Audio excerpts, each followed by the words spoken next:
د فوټبال دغه لوبغاړي په ننګرهار فدراسیون کې د فساد ترڅنګ د مناسبو لوبغالو د نشتون خبره کوي او وایي چې شته لوبغالي ورته بسنه نه کوي.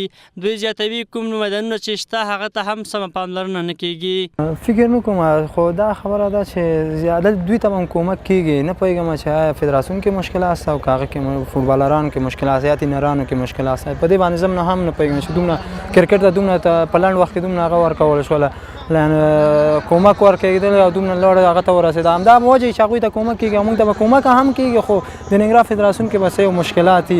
بل لور ته د یاد فدراسیون اوسنی مشر دغه کړنې د پخواني مشر شهید الله صافي کار بولي. نوموړی وایي له دوی سره هېڅ ډول مرستې نه دي شوي او میدانونه یې په خپل شخصي لګښت جوړ کړي دي.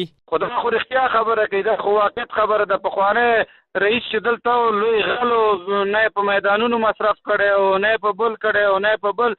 دا رښتیا وي ورزشکاران فعلي حالت کې چې زه راغلی یم کوم کار چې ما کړی دی کوم کما دا خیانت کړی اوسېږي دا زه او دا ورزشکاران او که هغې سړي دا خیانت دې 15 کلو کې کړی ورزش ته کار نه دی کړی میدانونه یې نه دي جوړ کړي هغه او که کله بودیجه ما ته تر اوسه پورې دا راغلی وه ما جب کې اچولي مصرف مې نه کړی ما ته بیخي بودیجه نه ده راغلی چې وخت یې نه راغلی زه خو یې د کوره نشم راوړلی نه شم لګولی مینوال. خو دغه فدراسیون پخوانی مشر شهید الله صافی بیا دغه د اوسني فني معاون حفیظ رنجبر او رئیس خوشحال حضرتي کار بولي. نوموړی وایي چې دوی د یاد فدراسیون پیسې له پخوا په خپلو منځونو کې سره ویشلي او ورزش ته هیڅ کار نه دی کړی.